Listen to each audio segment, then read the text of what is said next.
Well, after months of heated discussion, Cathedral City is taking steps to phase out short-term vacation rentals in residential neighborhoods. I recently spoke with Mayor John Aguilar about this issue, but the group I Love Cathedral City recently gathered at least 1,200 signatures in favor of keeping short-term rentals. Today, I spoke with members Karen McQueen and Lindsay Jones. Karen and Lindsay, thanks so much for joining us. Thanks for having us. Yeah, First thank off, you. Tell us about your organization and why was it created in the first place? I Love Cathedral City is a group of short-term rental advocates who passionately believe in our homeowner rights to be able to continue to short-term rent our homes. And we kind of joined together so that we could have one united voice with the city as they're trying to ban short-term rentals in Cathedral City. So tell us about your reaction to eliminate short-term rentals in several parts of Cathedral City by 2023. Well, obviously, we're disappointed that the city has disregarded the wishes of the majority of its residents. The council has ignored thousands. Most people understand that tourism is good for Cathedral City. It pays for our police, our parks, and the special events that make Cathedral City such a great place to live. So disappointed, to say the least. What would you have liked to see happen instead to address the concerns about short-term rentals in the community? We would have liked to have seen the city council actually work with the owners and property managers to come up with reasonable and fair solutions that would enable the short-term rental owners to live in harmony with the neighbors. We attempted to do that during the task force. I was a task force member. We offered a lot of very reasonable solutions, and the city council disregarded all of them. The task force presented the recommendations and they were in favor 6-5 to not ban the short-term rentals. And so, the city has admitted that they have done a poor job of enforcement since this has really taken place, since they started to allow short-term rentals. And that's the main issue, is the lack of enforcement. And so if they had put stricter regulations in place and actually enforce these rules, because there are a lot of illegal owners operating their homes, then we believe that that would have resolved the majority of the issues, if not all of the issues. I recently spoke with Mayor John Aguilar, who says the city has received hundreds of complaints about short-term rentals. And here's what he had to say.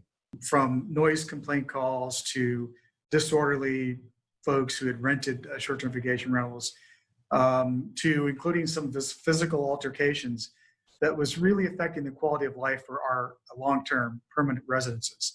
So are these complaints valid, or do you think they're being overblown? So we actually did an in-depth study, pulled public records from the city regarding all complaint calls. Complaint calls and citations are different things. So we looked at complaint calls, and there are a large percentage of false complaints or children playing in the pool at 2 p.m., which is perfectly reasonable.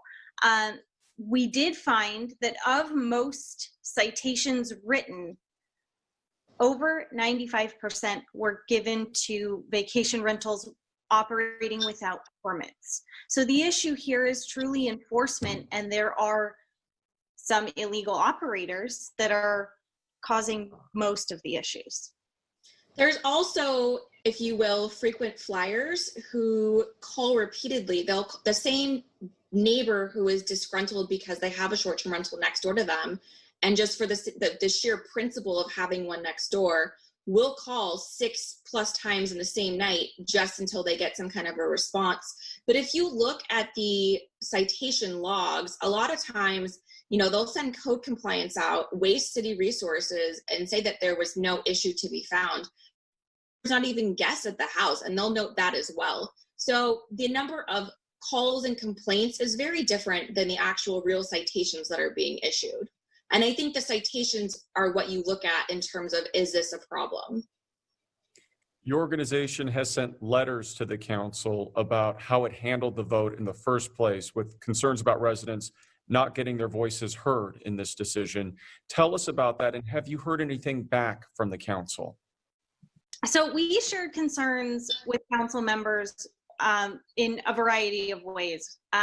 In a few short days before the meeting intended to be the first reading of the ordinance, we had over 2,000 resident signatures just in a matter of 3-4 days. And the opposition who wanted to ban short-term rentals only had several hundred, and they had quite a bit longer to collect signatures. We shared all of that information with City Council. In the most recent meeting, we did share concerns about Brown Act violations as well. During the first reading, the ordinance was waived. During the second reading, the ordinance reading was also waived. So the ordinance has never been read publicly. During public comment, Gutierrez walked out of the room. Councilmember Carnevale was also heard having a conversation with his wife and ordering a pizza during public comment. These things are just shocking. We expect more diligence from our council members, and we feel that they should be held to that. So where do you go from here now? Do you think that the majority of residents support you, or is there strong opposition? I think that the majority of residents do support short-term rentals and what they bring to the area.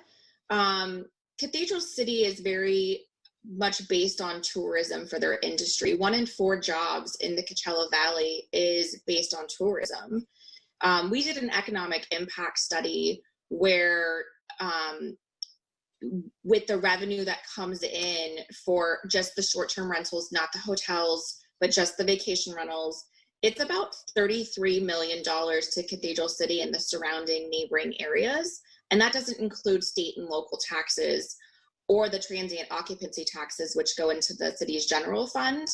And I think that with the budget cuts that have already taken place within the city, where they've had to cut 25 city jobs recently, I think that the residents understand like how much they need the short-term rentals in their community in order to, add that to their city's, their budget.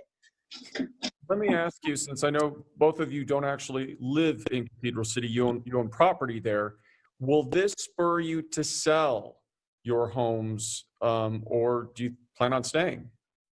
Our goal is to stay in Cathedral City, and that, involves, kind of having conversations with the city council and doing whatever we can in our power to get this ordinance overturned and to protect our homeowner rights. Karen and Lindsay, we appreciate your time. Thanks so much for joining us. Thank you. You heard their arguments, but let us know what you think. Do you support a ban on short-term rentals in residential areas, or do you prefer to let them stay? Let us know by taking our latest poll online at KESQ.com.